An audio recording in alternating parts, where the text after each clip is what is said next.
Hello everyone, my name is Dr. Naisha and welcome back to my YouTube channel. I hope you all are doing well and maintain your oral hygiene best. So here I am with another video and the topic of that video is tooth extraction. दांत कब निकालते हैं, कब कौन सा stage आता है कि जब दांत बचने के कोई चांसेस नहीं होते और उस केस में हमें दांत निकालने की ज़रूरत पड़ती है। और इस रिलेटेड वीडियो के लिए मैंने कुछ 12 केस प्रेजेंटेशन मेरे रखे हुए हैं, जिससे आपको एक बेसिक नॉलेज आएगा कि किस केसेस में हम दांत निकालने की एडवाइस करते हैं और आपको वो स्टेज तक ना जाए। और उसके पहले एवरी 6 मंथ्स आप फॉलोअप के लिए आइए और एवरी ईयरली आप क्लीनिंग, मेंटेनेंस, फिलिंग जितना आपको हो सके उतना आप अपना ओरल हाइजीन मेंटेन रखें अपने हिसाब से भी। और after that also 6 months follow-up or yearly checkup is must for every one of you at any age of the time, either वो बच्चे हो, यंग एज हो या फिर ओल्ड एज हो। So let's start our today's topic. So case number 1 presentation, जिसमें आप दे सकते हो कि पेशेंट के मुंह में कुछ ही दांत बचे हुए हैं और जो दांत बचे हुए हैं वो भी काफ़ी हद तक इन्फेक्टेड है, हिल रहे हैं और बचने के कोई चांसेस नहीं है। सो इस केसेस में हमने एक्सट्रैक्ट किया हुआ है, दांत निकालने की एडवाइस की है और ये सब निकाले बाद उनको फुल चौकठा जो ऊपर नीचे का पहने निकालने वाला चौकठा जो आता है वो एडवाइस किया हुआ है, क्योंकि उनकी रीच बहुत अच्छी है और पेशेंट की एज भी अराउंड 60 है। सो इस केस में हमें दांत निकालने की ज़रूरत पड़ी है। जैसे कि आप देख सकते हो कि इनके दांत निकाले के बाद का ये वाला सीन है। ओके, सो केस नंबर 2 प्रेजेंटेशन, जिसमें आप देख सकते हो कि दो रूट पीस जो मुड़िए बोलते हैं, दांत के मुड़िए, जो ऊपर का दांत पूरा ख़त्म हो गया है लेकिन अंदर दांत के दो रूट पीस बाकी थे जिसको हमको उन्होंने रिमूव किया है। ये एक बच्चे का केस है जिसकी एज अराउंड 11 ईयर्स थी। सो ये केस प्रेजेंटेशन 2 है। Now coming to the case presentation number 3। इसमें भी सेम थिंग, जो दांत की कंडीशन थी वो बहुत ख़राब थी, जिसमें दांत ऑलमोस्ट पूरा हिल गया था। लाइक हमारे केसेस में बोलते हैं कि ग्रेड 1, ग्रेड 2, ग्रेड 3। सो वो ग्रेड 3 मतलब कि कोई बचने के चांसेस नहीं थे। और जब भी दांत अपने जड़ से एकदम निकल जाता है, जो उसकी पकड़ निकल जाती है, तो वो एकदम हिलने लगता है। सो इन केस में हम कुछ भी स्प्लिंट या उसको कुछ भी फिक्स नहीं कर सकते हैं। एक तो एज फैक्टर रहता है, दूसरा गम डिसीज़ होता है और तीसरा इतना दांत का लेवल ही इतना रिसेशन जो बोलते हैं कि जो पेड़ा है वो एकदम नीचे उतर गया होता है, जिसकी वजह से हम उसको नहीं बचा सकते। सो इन दैट कंडीशन हम लोग उसको निकालने की एडवाइस देते हैं। सो ये वही दांत है। केस 4 प्रेजेंटेशन, जिसमें सेम थिंग, सिर्फ 2 ही दांत पूरे मुंह में बचे हुए थे जिसको निकाल के हमने चौकठे की एडवाइस की है और उनका चौकठा बनाया हुआ है। केस 5 प्रेजेंटेशन में जो ऊपर का जो छेले, जो लास्ट टूथ बोलते हैं, जो चबाने की दाढ़ होती है, मोलर टूथ, वो पूरा तरह से सड़ा हुआ था और जिसके 3 रूट्स आप देख सकते हो, तो वो पूरा सेक्शनिंग करके निकाला हुआ है। सो ये केस में भी हमें यही था कि कैरियस हो गया है, बहुत ज़्यादा सडन एकदम नस तक पहुंच गई थी और दांत में बहुत ज़्यादा इन्फेक्शन हो गया था, स्वेलिंग भी आ गई थी और पेशेंट की एज भी काफ़ी ज़्यादा थी और ऑपोजिट में कोई टीथ नहीं था कि जिससे हम उसको बचा के उसको कवर कर सकें।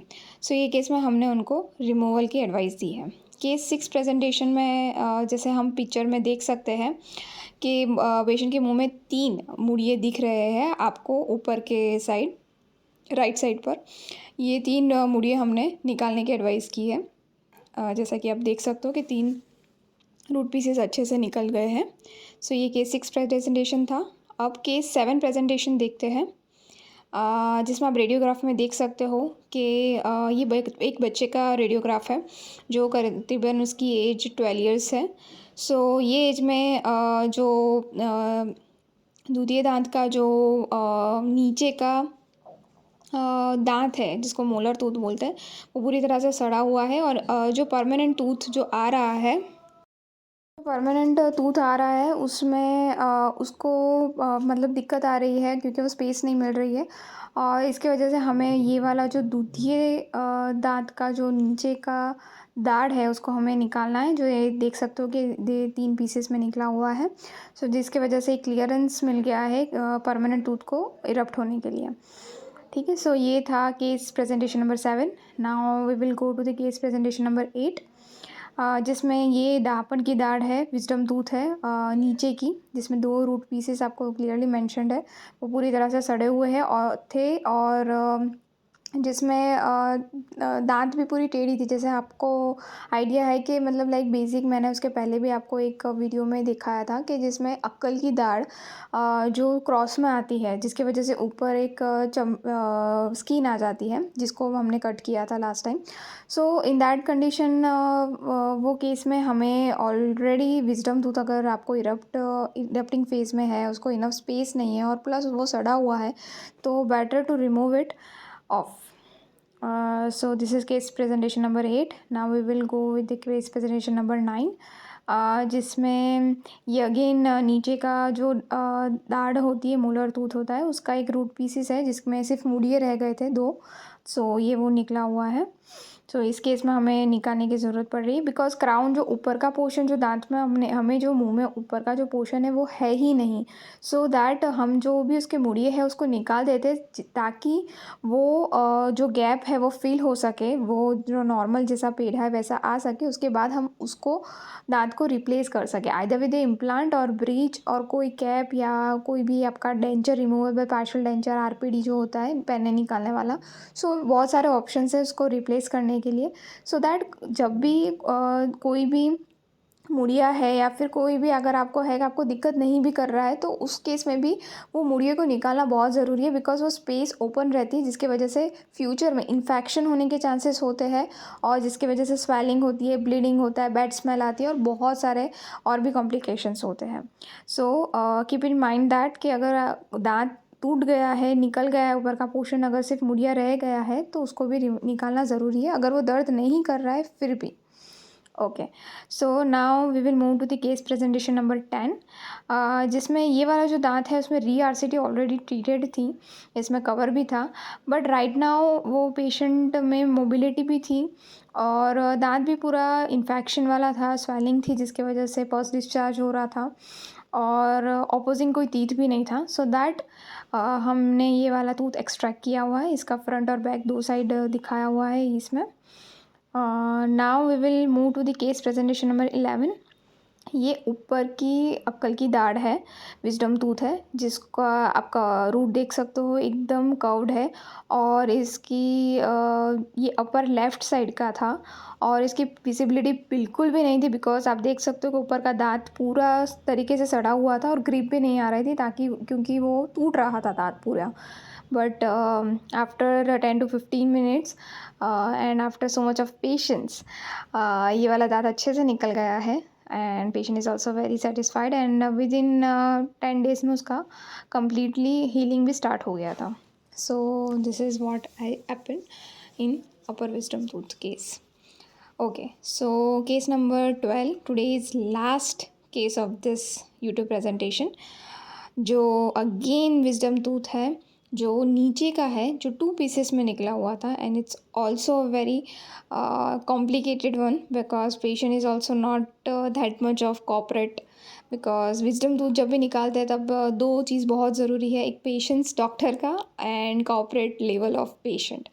सो इसमें डॉक्टर का तो पेशेंस लेवल है लेकिन patient is not cooperative but still manage somehow and this lower wisdom tooth has been removed in 2 pieces after 20 to 25 minutes and we will give a stitch and all. So yeah, this is what happens. So the end of this YouTube session of the topic of the extraction. So basically एक short and sweet stage में अगर कब कब दांत निकालने की ज़रूरत पड़ती है, सो फर्स्ट एंड फॉरमोस्ट कोई भी विजडम टूथ हो, अक्ल की दाढ़ है, आइदर ऊपर की या नीचे की, अगर उसको आने के लिए इनफ स्पेस नहीं है और अगर वो स्पेसिफिकली नीचे की दाढ़ में मैक्सिमम ऑफ दी चांसेस है कि जिसमें स्पेस अवेलेबल नहीं है, वो टेढ़ी मेढ़ी आती है, जिसकी वजह से आगे के दांत को भी प्रेशर क्रिएट करती है और इसके ऊपर एक स्किन आ जाती है और जब भी आप च्यू करते हो तो वो स्किन नड़ती है, जिसकी वजह से आपको बहुत पेन होता है, टीएमजे में क्लिकिंग साउंड आते हैं, ब्लीडिंग भी होता है वहाँ से, फूड लॉजमेंट भी होता है। सो इन दैट केस ये चीज़ नहीं होनी चाहिए। सो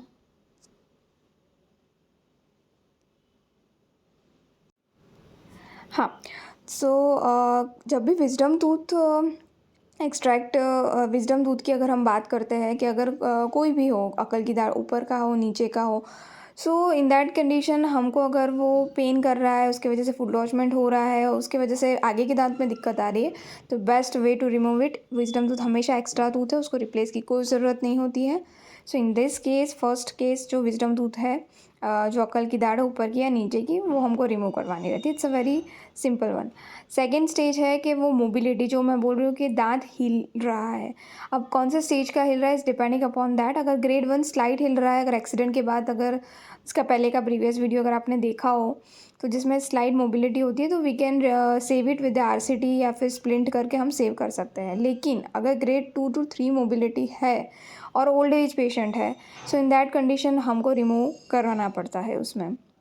थर्ड स्टेज, अगर कुछ ही दांत लेफ्ट है, 2 या 3 दांत पूरे मुंह में है, तो बेटर है कि उसको रिमूव करके हम पूरे चौकठा बना दें, सो दैट वो च्यूइंग जो खाने में दिक्कत ना आए उनको। फोर्थ केस, दांत पूरा निकल गया है बट सिर्फ उसका मुड़िया रह गया है, जैसे मैंने अभी पहले भी बताया था कि अगर सिर्फ मुड़िया रह गया है तो उसको निकालना बहुत ज़रूरी है। अगर वो पेन नहीं हो रहा है फिर भी उसको निकालना ज़रूरी है ताकि वो पूरा हील हो सके। ठीक है। उसके बाद एक केस आता है जिसमें री रूट कैनाल, जो मुड़ी के साथ पर 2 बार ऑलरेडी हो चुकी है, लेकिन फिर भी अगर फिर से इन्फेक्शन हो रहा है और इस टाइम इन्फेक्शन बहुत ज़्यादा है, जिसकी वजह से स्वेलिंग हो रही है, पस डिस्चार्ज हो रहा है और दांत पूरी तरह से सड़ा हुआ है और बचाने के कोई चांसेस नहीं है, so in that condition also कि हम उसको रिमूव करके उसको रिप्लेस दूसरे दांत से कर दें।